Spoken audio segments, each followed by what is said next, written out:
கோவில்பட்டியில் பள்ளி ஆசிரியர்களின் 1.5 கோடி ரூபாய் வருமான வரியை வங்கியில் செலுத்தாமல் சுருட்டியதாக குற்றம் சாட்டப்பட்ட ஊழியர் விஷமருந்தி தற்கொலைக்கு முயன்ற சம்பவம் அரங்கேறியுள்ளது. ஆசிரியர்களுக்கு போலி வருமான வரி ரசீதுகளை அச்சடித்து விநியோகித்து மோசடி அரங்கேற்றப்பட்டது எப்படி? கோவில்பட்டியில் அரசு உதவி பெறும் தனியார் மேல்நிலைப் பள்ளியில் தலைமை ஆசிரியராக பணியாற்றி வருபவர் ஜான் கணேஷ். பட்டதாரி ஆசிரியர்கள், இடைநிலை ஆசிரியர்கள் என 32 பேர் இந்த பள்ளியில் பணியாற்றி வருகின்றனர். இங்கு பணிபுரியும் ஆசிரியர்களிடம் வருமான வரியை கட்டுவதற்காக பணத்தை மொத்தமாக பெற்று அதை ஸ்டேட் பேங்கில் செலுத்துவது வழக்கம் என கூறப்படுகிறது. தலைமை ஆசிரியரின் அறிவுறுத்தலின் பேரில் இதை பள்ளியில் பணிபுரியும் இடைநிலை உதவியாளர் தங்க மாரியப்பன் மூலம் நடைமுறைப்படுத்தி வந்துள்ளனர். ஆண்டுதோறும் பிப்ரவரி மாதம் வருமான வரித்தொகை பிடித்தம் செய்யப்படுவது வழக்கம். இந்நிலையில் பள்ளியில் பணியாற்றும் ஒரு ஆசிரியர் வீட்டுக்கடன் வாங்குவதற்காக தான் கட்டிய வருமான வரி ரசீதுகளை எடுத்துக்கொண்டு வங்கிக்கு சென்றுள்ளார். அங்கு வருமான வரித்துறை ரசீதுகளை வங்கி அலுவலரிடம் கொடுத்தபோது அவை அனைத்தும் போலியானது என்ற அதிர்ச்சி தகவலை வங்கி அதிகாரிகள் தெரிவித்துள்ளனர். அதிர்ந்து போன ஆசிரியர் பள்ளிக்கு சென்று தலைமை ஆசிரியர் மற்றும் ஆசிரியர்களிடம் விவரத்தை தெரிவித்துள்ளார். இதனால் மற்ற ஆசிரியர்களும் தங்களது வருமான வரி ரசீதை காட்டி வங்கியில் விசாரித்துள்ளனர். அனைத்தும் போலி என்று தெரிய வந்து அதிர்ந்து போயினர். கடந்த 3 வருடங்களாக அவர்களில் பலர் வருமான வரியை கட்டவில்லை என்ற தகவலும் தெரிய வந்துள்ளது. ஒரு வருடம் வருமான வரி கட்டவில்லை என்றால் அடுத்த வருடம் தங்களுக்கு சம்பளமே வந்திருக்காதே என சந்தேகமடைந்த ஆசிரியர்கள் கோவில்பட்டி கல்வி மாவட்ட அதிகாரி ஜெயபிரகாஷ் ராஜனை சென்று சந்தித்தனர்.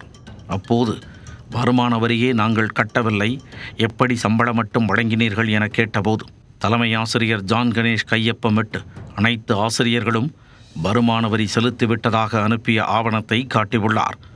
அந்த ஆவணத்துடன் வருமான வரி கட்டியதற்கான ரசீதுகளின் நகலையும் காட்டியுள்ளார்.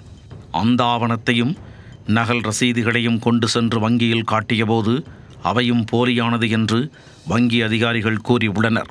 இதையடுத்து தலைமை ஆசிரியர் மீது சந்தேகமடைந்த ஆசிரியர்கள் கோவில்பட்டி மேற்கு காவல் நிலையத்திற்கு நேரில் சென்று தலைமை ஆசிரியர் ஜான் கணேஷ் மீது புகார் அளித்தனர். ஸ்டேட் பேங்க் போனோம். ஸ்டேட் பேங்க் போனோம்னாலே அந்த செல்லானும் ஃபேக்காக தயாரிக்கப்பட்ட செல்லான் அப்படின்னு சொல்லி எங்களுக்கு சொன்னாங்க.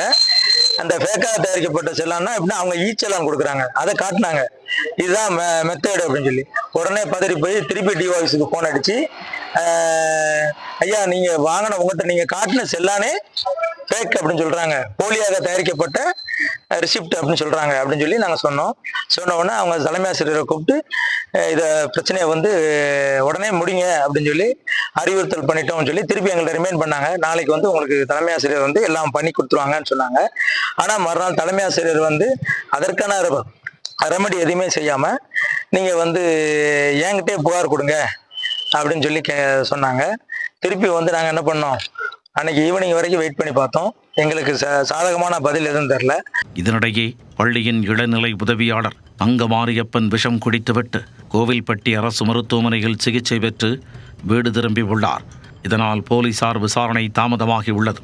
பிரச்சனை குறித்து தலைமை ஆசிரியர் ஜான் கணேஷிடம் கேட்டபோது தானும் இதில் பாதிக்கப்பட்டுள்ளதாக தெரிவித்துள்ளார்.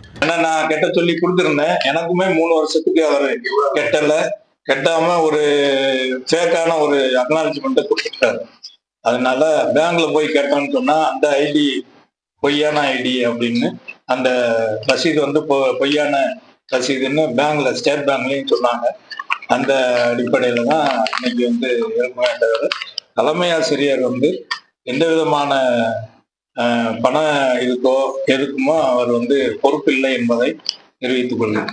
ஆசிரியர்களுக்கு சம்பளம் போடுவதற்காக கிளார்க் தங்க மாரியப்பன் கொடுத்த வருமான வரி ரசீது போலி என தெரியாமல் தான் கையெழுத்து போட்டதாகவும் தானும் தங்க மாரியப்பன் மீது புகார் அளித்துள்ளதாகவும் தெரிவித்துள்ளார்.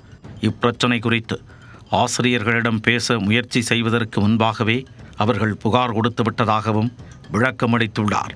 இது குறித்து பள்ளி நிர்வாகத்திடம் கேட்டபோது இந்த மோசடிக்கும் பள்ளி நிர்வாகத்திற்கும் சம்பந்தமில்லை என்றும் இளநிலை உதவியாளர் தங்க மாரியப்பன் தான் போலி ஆவணங்களை உருவாக்கி மோசடி செய்துள்ளார் என்றும் கூறியுள்ளனர். மோசடி செய்ததாக கூறப்படும் தங்க மாரியப்பனிடம் இப்பிரச்சனை குறித்து கேட்க செல்போன் எண்ணிற்கு தொடர்பு கொண்ட போதும் அவர் போனை எடுக்கவில்லை. கடந்த 4 ஆண்டுகளில் 20க்கும் மேற்பட்ட ஆசிரியர்களிடம் 1.5 கோடி ரூபாய்க்கு மேல் பண மோசடி செய்யப்பட்டிருப்பதாக ஆசிரியர் தரப்பில் குற்றம் சாட்டப்பட்டுள்ளது. 3 ஆண்டுகளுக்கு மேலாக வருமான வரி செலுத்தவில்லை என்றால் அபராத தொகையுடன் திரும்பச் செலுத்த வேண்டி வரும் என்பதால் ஆசிரியர்கள் கலக்கத்தில் உள்ளனர்.